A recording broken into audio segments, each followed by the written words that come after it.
అనేక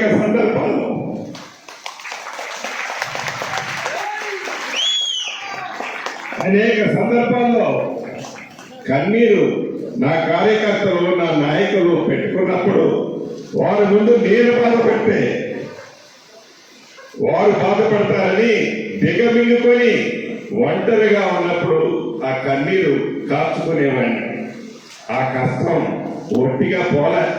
ఇది మీకు ఎందుకు చెప్తున్నానంటే ప్రతి కష్టం వెనక సుఖం ఉంటది, ప్రతి సుఖం వెనక కష్టం ఉంటది. పుడతా ఎవడు లక్షాధికారి కాడు, పుడతా పదవులతో ఏ ఒక్కడు పుట్టడు. మనం నడిచే నడక, మన ప్రవర్తన, మన మంచితనం ఎప్పటికీ మనకి శ్రీరామ లక్ష్యలాగా ఉంటాయి.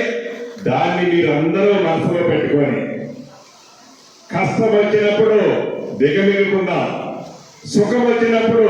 ఈరోజు నేను రాష్ట్రంలో ఒక ప్రధానమైన మంత్రిలో చాలా ఉన్నతమైన స్థానంలో ఉన్నా. ఇంతమందిలో ఈ రోజు ఎందుకు ఎమోషనల్ అయ్యానంటే ఆ రోజైతే దానికి అర్థం లేదు. ఈ రోజైతే ఆ ఎమోషనల్ కి అర్థం ఏంటో మీరు అందరూ గ్రహిస్తారని ఇక్కడ అయ్యా. ఆ రోజు నేను బాధపడితే నా ఎమ్మటున్న లక్షలాది మంది అభిమానులు డిమోరల్ అవుతారు. అందుకే ఆ రోజు ఎప్పుడో కూడా నేను కన్ను ఇంత కూడా చెమ్మగిల్లనిలే. ఈరోజు ఇందాక అన్నట్టు ఇదే అధికారులు అనేక మంది నన్ను నమ్ముకున్న వాళ్ళని ఇబ్బంది పెట్టారు. అక్కడ దాకా ఎందుకు, ఇదే కిరణ్ తమ్ముడు సత్తుపల్లిలో మిత్రులతో ఏదో నిరుద్యోగ యువతతో ఒక మంచి మీటింగ్ పెడితే ఆ మీటింగ్ లో ఆనాడున్న అధికారులు వాళ్ళే ఇప్పుడున్నారు. తన మీద అనేకమైన కేసులు బుక్ చేశారు. అంటే బిక్కు అనుకుంటే నా ఎమ్మడి తిరిగే కార్యకర్తలు అభిమానులు కూడా ఆనాడు గడిపారు.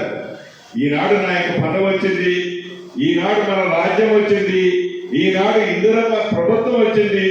ఇందిరమ్మ ప్రభుత్వంలో స్వేచ్ఛమైన గాలి పీల్చుకుంటున్నాం. స్వేచ్ఛగా మనందరం, అరాచకత్వం ఉండదు, మనసులను నొప్పించేది ఉండదు, మంచి పరిపాలన, స్వేచ్ఛ.